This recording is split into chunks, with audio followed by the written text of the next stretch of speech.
Subscribe to Color Frames. గత కొంతకాలంగా పృథ్వీ షా పేలవ ఫామ్తో సతమతమవుతున్నాడు. క్రమశిక్షణ రాహిత్యం, ఫామ్ లేమి, ఫిట్నెస్ సమస్యలతో జాతీయ జట్టుకు దూరంగా ఉంటున్న పృథ్వీ షా దేశీయ టోర్నీలోనూ విఫలమవుతున్నాడు. తాజాగా ఐపీఎల్ మెగా వేలంలోనూ అన్సోల్డ్ గా మిగిలిపోయాడు. 75 లక్షల కనీస ధరతో అందుబాటులో ఉన్న పృథ్వీ షాను ఫ్రాంచైజీలు పట్టించుకోలేదు. టీమిండియాను ఏలాల్సిన వాడు ఇలా కెరీర్ మస్కబారిపోవడం బాధాకరం. మనోడు చిన్నతనంలోనే క్రికెట్ లో చాలా సక్సెస్ చూశాడు. దేశవాళీ క్రికెట్ లో పరుగుల వరద సృష్టిస్తూ రికార్డులను బద్దలు కొట్టాడు. అతడి సారథ్యంలో అండర్-19 ప్రపంచ కప్ ను భారత్ గెలిచింది. 19 ఏళ్ల వయసులో తన అరంగేట్రం టెస్ట్ మ్యాచ్ లో సెంచరీ చేసి ప్రపంచాన్నే ఆశ్చర్యపరిచాడు. ఒకప్పుడు సచిన్ తో పోల్చారు, కానీ ఇప్పుడు సచిన్ బాధపడేలా అతని కెరీర్ సాగుతోంది. ప్రస్తుతం పృథ్వీ షా సయ్యద్ ముస్తాక్ అలీ T20 టోర్నీలో ముంబై జట్టు తరఫున ఆడుతున్నాడు. ఇటీవల సర్వీసెస్ తో జరిగిన మ్యాచ్ లో ఖాతా కూడా తెరవలేకపోయాడు. ఈ టోర్నీలో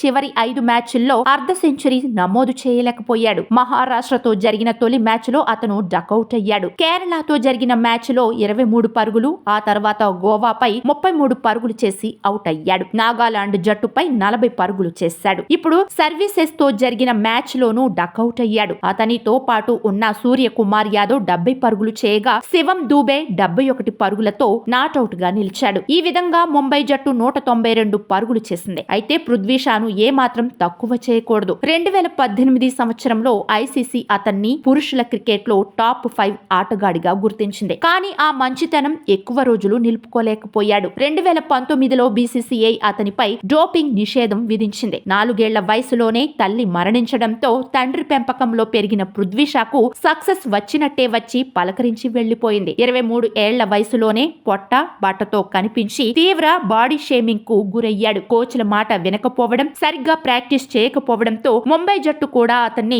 రంజీ టీం నుంచి తప్పించింది. ఇలా పృథ్వీ షా కెరీర్ హీరో నుంచి జీరోకి మారింది. పృథ్వీ షా లాంటి ప్రతిభావంతులైన ఆటగాడి కెరీర్ రివర్స్ డైరెక్షన్ లో వెళ్లడం బాధాకరం. వీడియో మీకు నచ్చినట్లయితే ప్లీజ్ లైక్ చేయండి, షేర్ చేయండి, కామెంట్ చేయండి.